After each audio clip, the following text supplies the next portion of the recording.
Our universal journey. A cat with an incurable kind of cancer. A job that is always tenuous.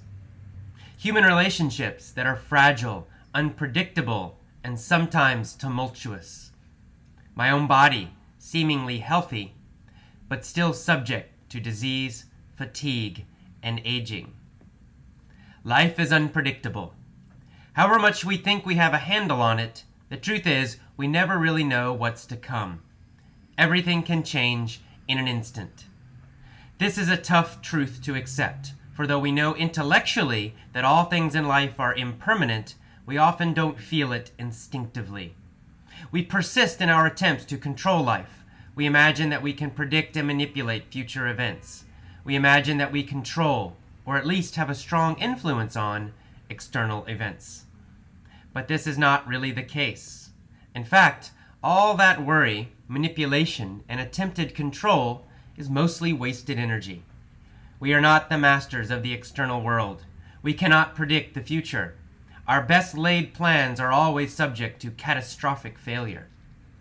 There is no security to be found in the outside world. There is no secure job or relationship or situation of any kind. Everything changes. We can conceivably lose them all in the blink of an eye. Where then is true security to be found? Certainly not in the external world, but rather internally. Trust yourself to react appropriately when catastrophe happens. Failure of nerve is really failure to trust yourself. Alan Watts. This is the only true security, the security of trusting yourself, the security of flexibility and adaptability, the security of spiritual and emotional self-reliance. Rather than obsess over external events, we better serve ourselves by obsessing over inner resources. Our security and happiness come from our inner peace, our ability to accept any situation, adapt to it, use it, learn from it, and, perhaps, overcome it. The more we do this, the more confident we grow, and, in time, we develop a true sense of security in our lives, one that is completely independent of external circumstances. Practically, this implies that our task is to seek out new experiences and build our capacity to adapt to them. This is the reason I think of travel as a potentially spiritual practice. Travel, especially long, challenging journeys, expands our ability to accept and adapt to the unexpected and the unknown. This kind of travel is a concentrated training exercise in impermanence and change. Joseph Campbell, the famed mythologist, identified the common thread running through the mythological journeys found in most cultures. He noted that while these stories are always presented as external journeys, they are, in fact, symbolic of the inner journey we must all make. In the end, we must all leave home, the safe and the comfortable. We must all face life-changing challenges. We must all face loss, and we must all arrive at our own understanding of impermanence and our own wisdom. This is the universal journey. Welcome to the vocabulary for our universal journey. Let's get started. Near the beginning, you hear the word tenuous. Actually, there's a couple sentences here that have several words. I say a job that is always tenuous. Human relationships that are fragile, unpredictable, and sometimes tumultuous. All right, tenuous, first of all, means it's something that's uncertain, something that could easily change, that you could lose it very easily. So if I say my job is very tenuous, it means, I don't have much security. I could easily lose my job. I could lose it very quickly. Tumultuous has the idea of being very full of conflict, full of emotion, changing all the time. Sometimes we might describe the ocean as a tumultuous sea, a tumultuous ocean. It means there are big waves, there's a storm. If we describe a relationship as tumultuous, it means that the people are always fighting and arguing, and it's always changing, so it's tumultuous. All right, you'll see the word fatigue in the next sentence. I say that my body is subject to disease, fatigue, and aging. Fatigue means basically tiredness. It means being tired, over a long period of time. So it's not just, you do some hard work and then you're tired. It's actually over several days or maybe months or even years. If you're always tired, we say you have fatigue.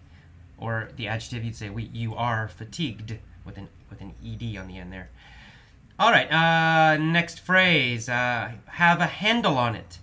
In the sentence, I say, however much we think we have a handle on it, the truth is we really never know what's to come in life.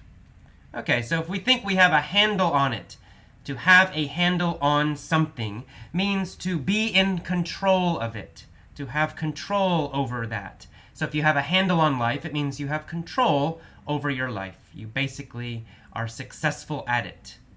If you don't have a handle on something, it means you don't understand it, you can't control it, or you're not successful. Something like that. All right, in this, you see a couple times in this article the word impermanent. And impermanent is the opposite of permanent. Permanent means something never changes. It's always true. It's always there. If you talk about a permanent relationship, it means you're always together. Impermanent means quite the opposite. It means something changes all the time. It's never the same. So life, this is kind of this is definitely a Buddhist idea. Impermanent. Life is impermanent. It means things always change. Nothing stays the same. All right, in the next sentence, I use the verb persist. We persist in our attempts to control life. To persist is to keep trying.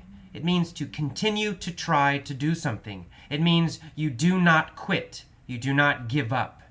Usually it's a pretty positive word, actually. It's a verb, so to persist. So we persist in our attempts to control life. It means we keep trying to control life. We keep trying again and again. We never stop trying to control life. And in that same part of that sentence, you'll see the verb manipulate. I say we imagine that we can predict and manipulate future events. To manipulate, it's a little more of a negative word usually. Manipulate means to try to control or affect or influence something. You can manipulate a person, for example. You try to get them to do what you want them to do. In that kind of situation, manipulate usually has a little bit of a negative meaning. It means maybe you're lying or you're doing something that's not totally good or honest to change somebody, to make them do something. So when we say, oh, he manipulated me, it usually has a negative idea that he lied to you so you would do something. Okay. But in this case, it's more of a neutral because we're not talking about a person. We're talking about manipulating events in the future and manipulating our own lives. Then it has a neutral idea. But if you use it to manipulate another person, control another person, it's negative. All right, catastrophic occurs in the next paragraph. I say, our best laid plans, that just means our best plans, are always subject to, can always have, catastrophic failure. And then later on in the same article, a couple of paragraphs later, you see the noun, catastrophe. It's the Alan Watts quotes. He says, to trust yourself to react appropriately when catastrophe happens. The noun, catastrophe, means a total, huge, big failure. Catastrophe means a disaster, right? Everything goes wrong. Everything fails. Everything falls apart. Everything is destroyed. That's a catastrophe. So the adjective is catastrophic. Catastrophic failure means a total failure, a disastrous failure. It means everything fails and falls apart and is horrible.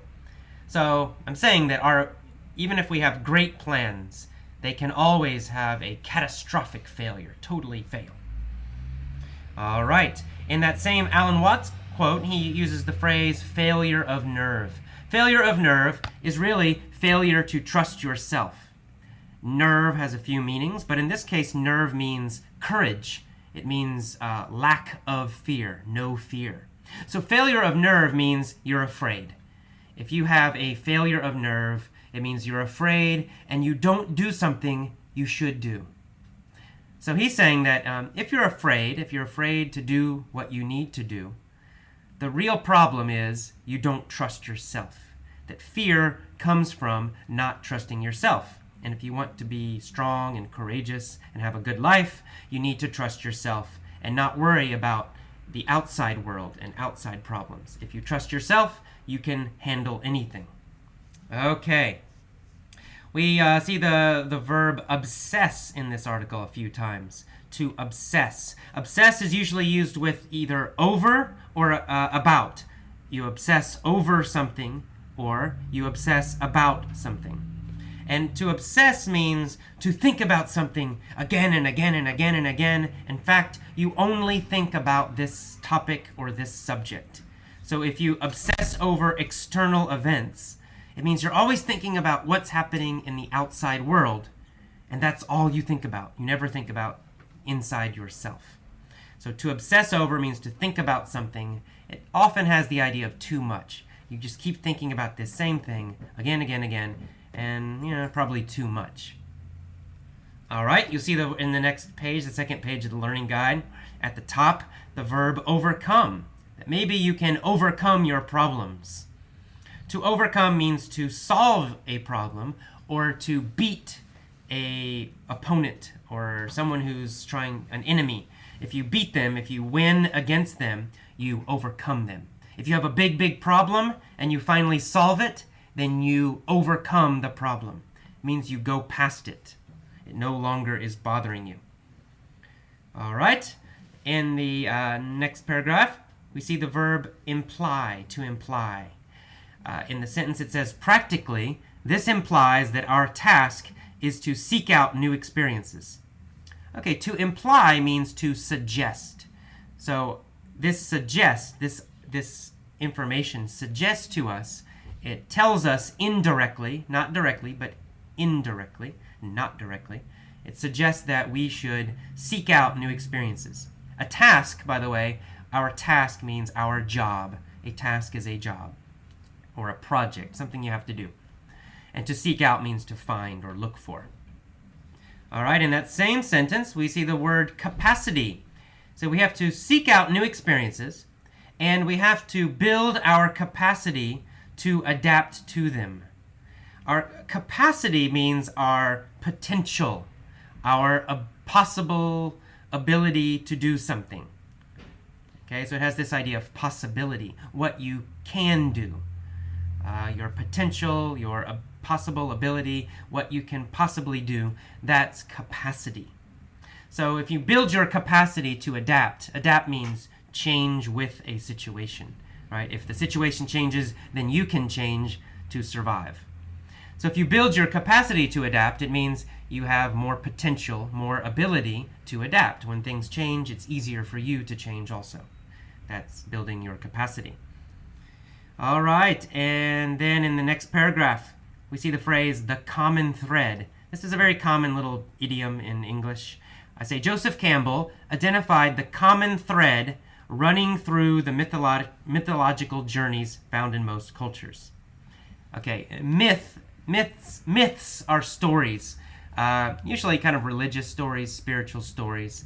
So they usually have some deeper meaning. So mythological journeys means spiritual trips, spiritual travels. And there are a lot of stories in all parts of the world, all religions, about these big heroic stories of heroes going on trips, going on a big travel, fighting against monsters and coming home. Those are mythological journeys. And he said the common thread running through them, that's a common phrase, common thread running through them. It means the common idea. It means even though all these stories are different, they have a common idea, a similar idea. So we use that phrase a lot, the common thread running through something. It means the common idea, the similar idea. All right, and then we see in the last paragraph, we see the word face, but we're using it as a verb, so it's not the face on your head. It says sometimes we must all face life-changing challenges. We must all face loss. So to face something means to meet it, to encounter it, to deal with it. So if you say, I must face this problem at work, it means you can't run away from it. You have to deal with it. You have to handle it. You have to solve it somehow. You have to meet it. You can't escape it. That's what to face means, using it as a verb. All right, and finally, in the last sentence, we see the word universal. This is also in the title. This is the universal journey. Universal is an adjective. It means something that is true always, all the time, for everyone, in every place. So it has this idea of something that is true always. It's not just true for Americans, or it's not just true right now, and it's not just true sometimes. It means it's always true. It's true everywhere. It's true for every single person. So that's universal. So this is the universal journey. Means this is the universal trip, the universal travel. It means this is a trip that everyone must take. Everyone in their life at some time must face these problems. Everyone will experience loss. Everyone will have to face impermanence, change. Everyone will have to face their own death eventually. These are universals. Everyone must face them. Okay, that is it for today's vocabulary. Validation. I'm sitting at the table in my apartment, looking out the window. I turn back to the papers stacked in front of me. Interesting, I say. Very interesting. I glance over the test scores again, the pre-test numbers, the post-test numbers, and the amount each student improved. Good, good, I say, as I notice that all of the students improved over the course of the semester. All the post-test scores are higher than the pre-test scores. Most students improved by a couple of points, but my eyes are drawn to two sets of numbers, two names, Kyung and Jin. These two students improved dramatically more than all of the others. Their post-test scores show a big jump. What did they do differently, I ask myself. At the final class, I asked them. Since all of the students had the same in-class experience, I focus on what they did outside of class. Most students followed traditional study methods. They studied textbooks. They used vocabulary books. They went to traditional English classes. But Kyung and Jin followed a different approach. In fact, they actually followed the method I continually harangued the class about. They focused on repeated listening and reading for fun. Both students said they took my advice seriously and therefore listened to English podcasts and audio articles 1 to 2 hours every day. Kyung joined the Linguist and faithfully uses their system. Both students also read for fun, mostly easy materials such as National Geographic for kids, adolescent novels, etc. In TESOL, teaching English to speakers of other languages, jargon, these two exceptional students followed an input-based approach. The bulk of their study time was spent reading and listening to understandable and interesting English materials. Most students in schools follow an analysis-based approach. The bulk of their time is spent analyzing the language, breaking it apart, memorizing grammar rules, and doing drills. Plenty of research shows that input-based methods are faster and more effective than analysis-based methods. I knew this, which is why I always nag and cajole my students to focus on comprehensible input. But it was still thrilling to see this knowledge illustrated quantitatively in such dramatic fashion by my own students. The truly interesting part is that the pre- and post-test I gave them, the Michigan test, measures listening, vocabulary, and grammar. I'm not surprised that Kyung and Jin improved their listening skill. But that section was only 20% of the test. The remaining 80% tested both vocabulary and grammar. In other words, their vocabulary improved dramatically faster than the students who specifically studied vocabulary books and lists. Their grammar improved dramatically faster than the students who specifically studied grammar textbooks. This is not an isolated incident. Many research studies replicate these findings. See www.sdcrashin.com for the most thorough summary of these. In study after study, input-based approaches beat analysis-based approaches as measured by general English tests such as the TOEFL, TOEIC, or Michigan tests. These tests measure vocabulary, grammar, listening, and in some cases, speaking and writing. Though I'm aware of this research, I've never seen this phenomenon so starkly illustrated in person in a quantitative way, mostly because I've never had the opportunity to pre- and post-test my students. These results are a small but powerful validation of my own teaching approach and the methods I continually exhort my students to follow. I will now carry this plea to you. Do not analyze English. Do not use analysis-based methods. Do not rely on textbooks. Do not focus on grammar rules. Use an input-based method. Listen to understandable English. Listen repeatedly. Listen 1 hour every day, and listen every day. And read. Read a lot. But don't read textbooks. Read easy materials that are fun and interesting to you. Many students, for some reason, don't follow my advice. But those who do, such as Kyung and Jin, improve much more quickly than those who don't. Follow this method, and you too will improve faster, just like Kyung and Jin. Okay, welcome to the vocabulary lesson for the validation article. Let's get started. I'm not going to do all of the vocabulary, just some of the more frequent or more difficult words. Okay, in the beginning here, I use the phrase glance over. I'm narrating, I say, I glance over the test scores again. To glance over something is to look at it very quickly. Usually you would say, I glanced over the tests, I glanced over the article, I glanced over the letter. To glance is to look at something very quickly and then look away again. Okay? Next, I use the phrase drawn to in the next paragraph. I say, my eyes are drawn to 2 sets of numbers, 2 names. To be drawn to something means to be attracted to it.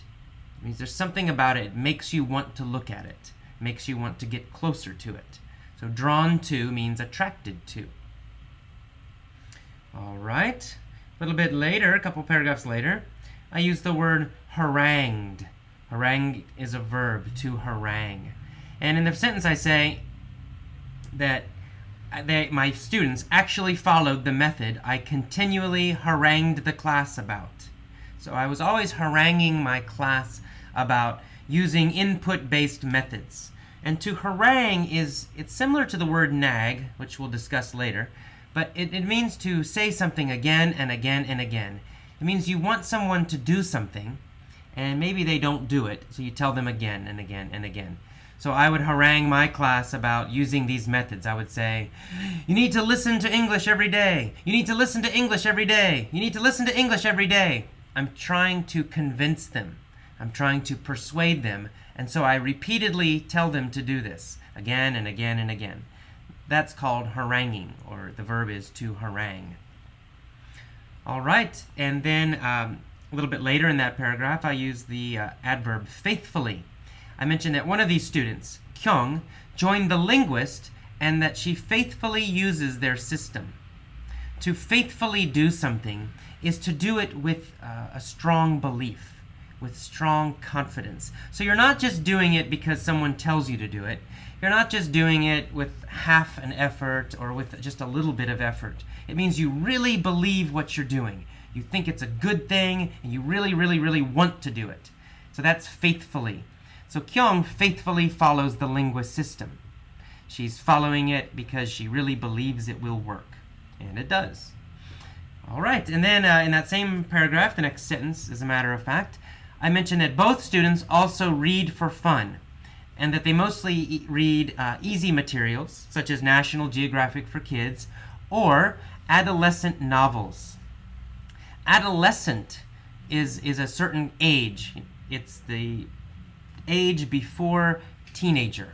So teenagers, we usually say 15-year-old, 16, 17, 18, 19. We describe people that age as teenagers.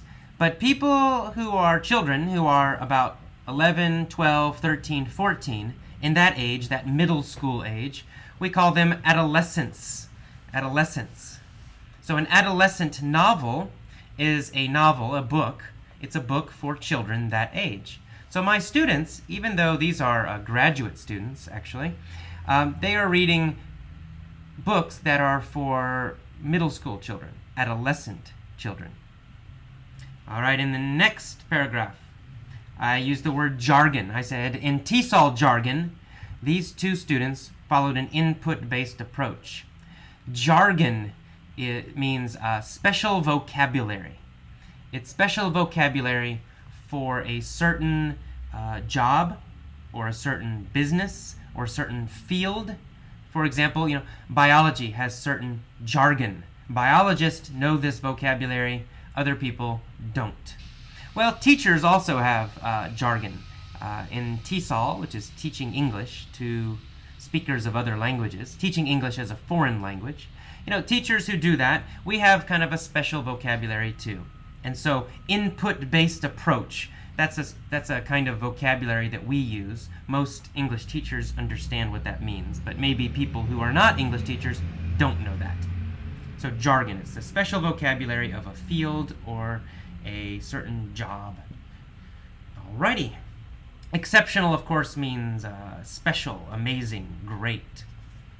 All right, in that same next paragraph, I mentioned the bulk of their study time was spent reading and listening to understandable and interesting English materials.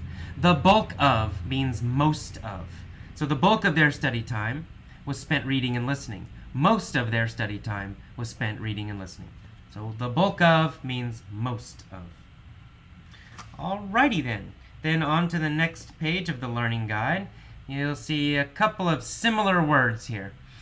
First is the word nag. I say, I always nag and cajole my students to focus on comprehensible input. To nag is quite similar to harangue, which I just told you about. If you nag someone, you tell them to do something again and again and again, usually because they're not doing it. The best example is a mother and her children. My mom would nag me about cleaning my room. AJ, clean your room. And I'd say, okay, Mom, okay. But I didn't do it. So then she would tell me again a few minutes later, AJ, clean your room. And a couple minutes later, AJ, clean your room. And then again, AJ, clean your room. AJ, clean your room. So she's nagging me, right? It's kind of like complaining again and again and again and again about something.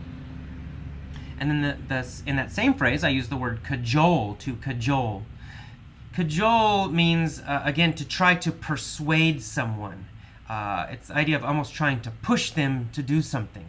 So you're trying to convince them. You're begging them. Maybe you're pushing them a little bit. Do this, do this, do this. And you're trying to change their mind about something. That's cajole.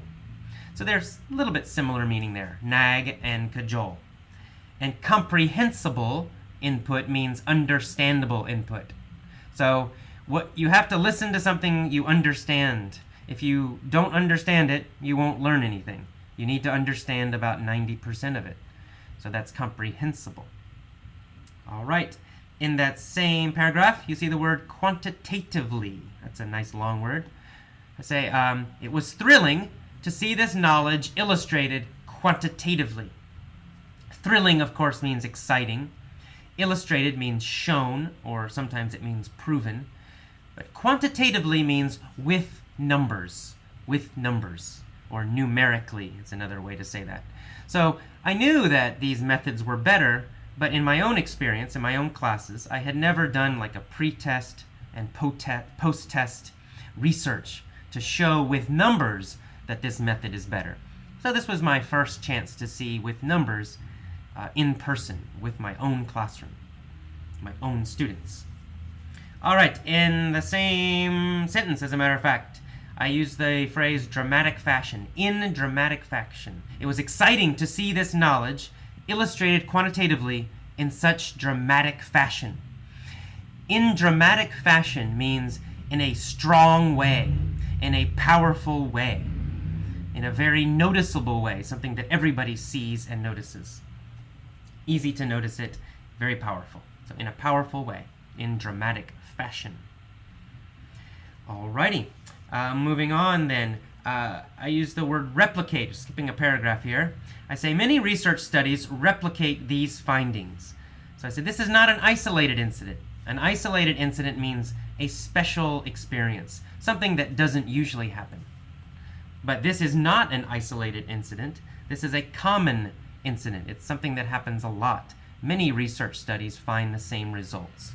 And I mentioned, many research studies replicate these findings. Findings means results. Replicate means repeat or copy. And sometimes it can have both meanings together, to repeat and copy. So many research studies replicate these same results. They repeat these same results. When they study and compare input-based methods and analysis-based methods, the input-based methods always win, or 99% of the time. Okay, and then in the next paragraph, you'll see the word starkly. I say, I have never seen this phenomenon so starkly illustrated in person in a quantitative way. Starkly means in a strong and obvious way, in a strong and powerful way. So it's an adverb. Okay, in a strong, powerful way that's very obvious. Starkly also has the idea of obvious. Everyone sees it. And then I mentioned in a quantitative way. So the opposite, not the opposite, but another way, another kind of knowledge or proof is qualitative. Qualitative, well, there's an L in there. Qualitative means without numbers. So I have a lot of qualitative experiences. I can observe my students. I see that certain students usually do better. It's the ones who follow the input-based methods. But this time I have a quantitative proof. In other words, I have numbers, test scores, to prove what's happening. Okay, in the next paragraph, we use the word validation, which is also the title of this article. Say, these results are a small but powerful validation of my own teaching approach. Validation is proof or evidence that proves something is correct. So it means positive proof or positive evidence. It's something that proves you are correct or something is correct. In this case, my two students who improved so much faster, they are validation for my teaching methods or for input-based methods, not just my methods. Anyone can use these methods. In the same paragraph, I use the verb exhort. I say, and the methods I continually exhort my students to follow. Exhort again has the idea of trying to persuade, trying to convince, trying to even sell. Okay, I exhort my students to follow an input-based methods. So it means I'm trying to convince my students. I tell them very strongly, you should do this. That's exhorting. All right. In the next paragraph, we see the word plea. I say, I now carry this plea to you. I now bring this plea to you. A plea is a request. It means I'm asking you to do something. A plea is actually a very strong request. So I'm saying, please, please, please do this. Please use an input-based method. Please don't analyze English. That is my plea. That is my strong request. And finally, at the end, you'll see the phrase rely on. Do not rely on textbooks. To rely on something is to depend on it. It's to use it too much. So do not use textbooks too much. Do not rely on textbooks. Do not depend on textbooks. Textbooks are not very good. Okay, that's it for today's vocabulary lesson for the validation podcast.